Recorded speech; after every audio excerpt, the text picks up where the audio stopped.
Hello there. I'm Danny Marsden. Murder's been my beat for a long time here at the Mid-City Sentinel. It was exciting stuff, and I loved it. I used to think there was nothing more exciting under the sun. And then, not long ago, the chief called me into his office. Danny, I'm taking you off the murder beat. I've got bigger work for you to do. Murder is sensational stuff, but it's pretty unimportant compared to the big things that affect everyone's lives every day. Don't you agree? Well, I argued, of course, but my chief is quite a persuasive guy. And almost every week when I come to my desk, I find my assignment scrawled in the chief's handwriting. And when the boss starts writing notes, he really means business. Well, maybe one reason I like the new job is the fact that the boss gave me a full-time assistant. And as an assistant, Nelly Macroy's the real McCoy. Nelly, what's the missive from the master today? The chief said his fluent best in this one, Danny. It's kind of long. Reads like one of his editorials. No, let's hear it. Well, he starts out, the Mid-City Sentinel has pointed out many times that the Canadian worker is better off than workers in other parts of the world. But that's not good enough. He wants to be even better off, and I don't blame him. But the worker isn't the only one who wants a better deal. I'd like a raise myself, and so would you, Danny? Well, the boss might think that's a joke now, but he's uttering words of wisdom. Let me finish. The stockholders in the Sentinel would like more profits, too. Everybody wants more, and that's legitimate enough. And that, Danny, is your assignment. I want you to look at every angle of this triangle. Labor, consumer, investor, and in the center, management. And I want you to come up with the answer everyone is looking for. How do we create more prosperity and more happiness for them all? Gee, Danny, he's not asking much, is he? How do we create more prosperity and more happiness for them all? Nellie, I don't know the answer yet, but if you and I can find it, I've already got the headlines figured out. Hadn't you better wait until we find the answer? It looks like a tough one to me. Oh, we'll have a 2-column spread in heavy type. We'll call it the Triangle of Plenty. And under that will be my byline, and then in slightly smaller letters, research by Nelly Macroy. Research by me? Danny, I don't know anything about research. Research, honey, is just another word for asking questions. And that makes you a research expert. I want you to haunt the stores and find out what the shoppers, that's the consumers in the chief's high-flown language, are saying. I'll cover labor and management. There's nothing I'd like better. I can try on a few hats. Oh, that's a woman for you. The world's looking for an answer to its problem, and you want to try on hats.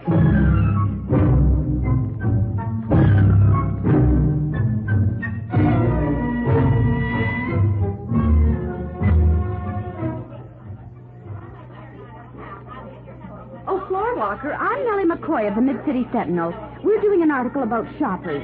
Can you tell me what's going on over at that counter where all the women are milling around? Mayhem, madam, mayhem. That's what's going on. We advertise a shipment of high-grade hosiery at 90 cents a pair, and 9 out of 10 women will commit murder to get a pair of them for herself. Gee, I don't blame them. That's a big saving. Out of my way. Oh, just a minute, miss. I thought you were here to write an article. Phew, what a beautiful flying tackle. And such a ladylike-looking girl, too.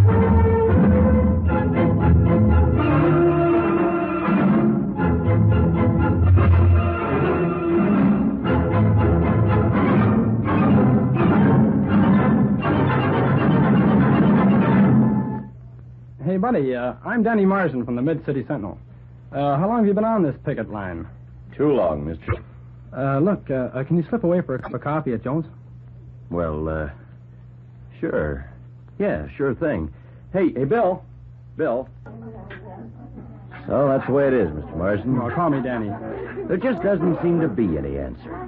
I get $1 an hour in the plant making hosiery, see? Management says that because of competition, our prices can't be raised. And I'm getting all that the business can pay. The stockholders are getting nothing.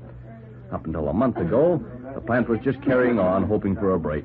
And management was stalling off the directors and the stockholders. Yeah? Well, then what? Well, another plant started underselling us with a line of equal quality. Oh, that puts your plant in quite a spot. Sure. The directors have been chasing the manager, and the foreman put the heat on us, right down the line.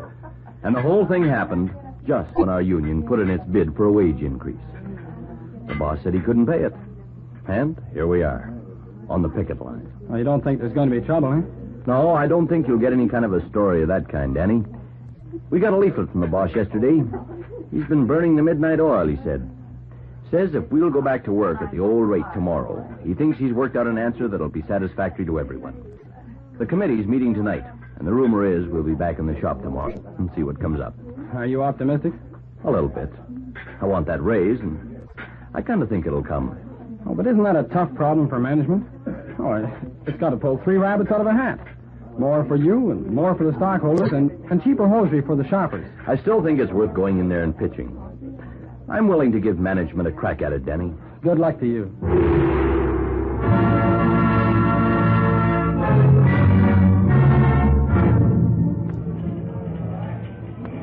Well, Nellie, we've made a start on this thing anyway. Say, what happened to you? Never mind me, Danny. Just say I got roughed up in some research. Oh, you look like you'd been run over by a It steamroller. was much worse than that. But look at these stockings I picked up for 90 cents. There's a guy I know wouldn't think too much of that. Now, let's see. So far, I've found that a factory which is making no profit is a pretty dismal place. Without profit, the worker gets no increase in pay. Without profit, the stockholders get no dividends. When there's no profit, the poor old manager is being chased from every corner. The workers want increases he can't give them. Investors want some return on their money, which he can't give them. Well, what did you find out in your corner, Nellie? What's the consumer's problem? I ran into a few of those consumers, Danny, but hard. Let me put it this way. Shoppers, especially the female of the species, are absolutely heartless. They're strictly for bigger packages at lower prices and let the chips fall where they may. And they'll switch their trade overnight to the nearest competitor to save a nickel. Okay. And I've got another research job for you. Danny, even for you, I don't like to risk my life. So, Nellie, this time you're going to research the other side of the picture. I want you to go and talk to an investor. Now, this is Jean Rinaldi, 42 West Orchard Street. She's a widow. Has 500 shares of stock in a hosiery company I'm interested in. Well, that and a small annuity is all her husband left her when he died a couple of years back. Couldn't I get away from stockings this time, Danny? Now, remember, kid, it's going to look good in print. Research by Nelly Macroy. I'd rather go dancing at the Ritz. And when you get to see Mrs. Rinaldi, take these stockings along, won't you? I think she'll be interested.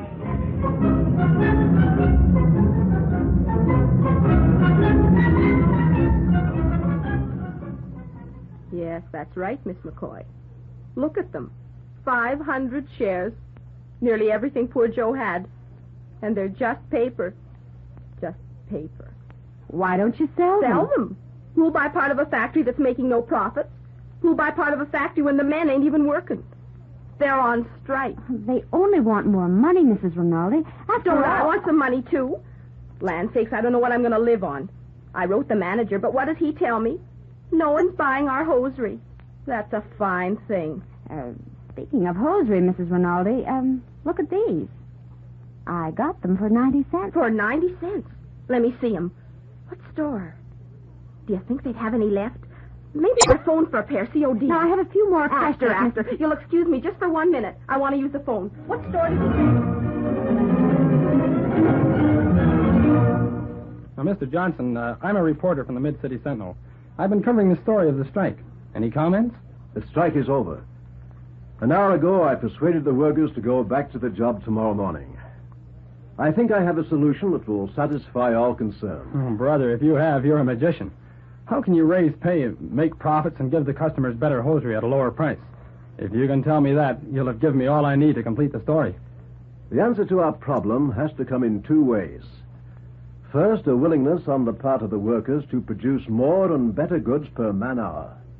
Second, a willingness on the part of investors to put more money and more equipment into the plant.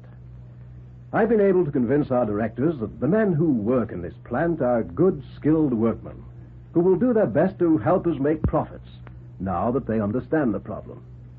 Within a month, because of new additional equipment and a new understanding of the problem, our plant capacity will be greatly increased, and our unit cost will be considerably lower. The result will be that we can sell our product at a lower price, thus meeting competition. And by placing our goods within the reach of more people, we increase our sales. We can afford to pay higher wages, and we'll still have enough to give the investor a fair return on the money he or she risked. Wait a minute. That sounds like magic money. Marsden, there's nothing magic about it. That's exactly the way our free enterprise economy has been able to constantly increase the workers' wages and at the same time produce more and better goods at lower prices. It's the only way the standard of living in any country can be increased. In other words, in order to get more dollars into the triangle, you've got to get more hosiery into it. Exactly. The funny thing is that you're all after the same thing, a better living. Why is there so much fighting and so much distrust? You all seem like decent, reliable, worthwhile people, if you don't mind me saying so. Thanks, Mr. Marsden. Perhaps management and labor leaders both need to take some of the blame.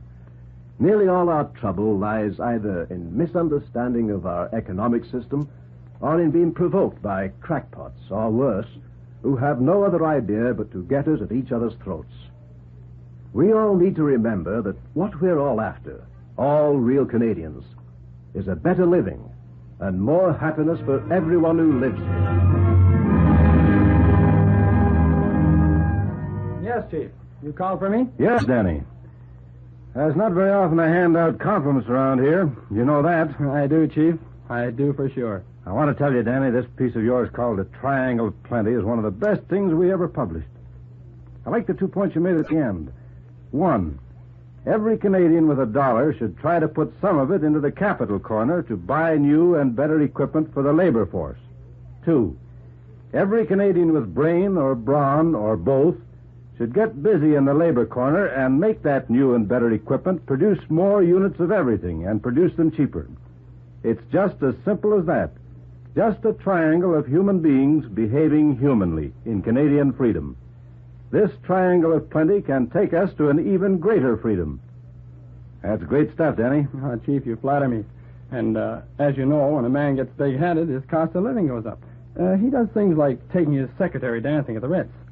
The way I look at it... Now, get out of here, Danny Marsden. You'll not get another raise out of me until this series is finished. You're a highway robber. Okay, Chief, okay. You say Miss McCoy likes dancing at the Ritz? Now, look, Chief, you lay off that girl. She's all mine. Oh, calm yourself, Danny. I'm a married man. But now that you're a member of our editorial staff instead of a mere ace reporter, my wife and I thought you and Nelly might be our guests for dinner and dancing tonight. Okay? Okay. On one condition. What's that? Keep it out of the society news. If the boys ever found out I was dining with you at the Ritz, they'd expect me to pay back my loan.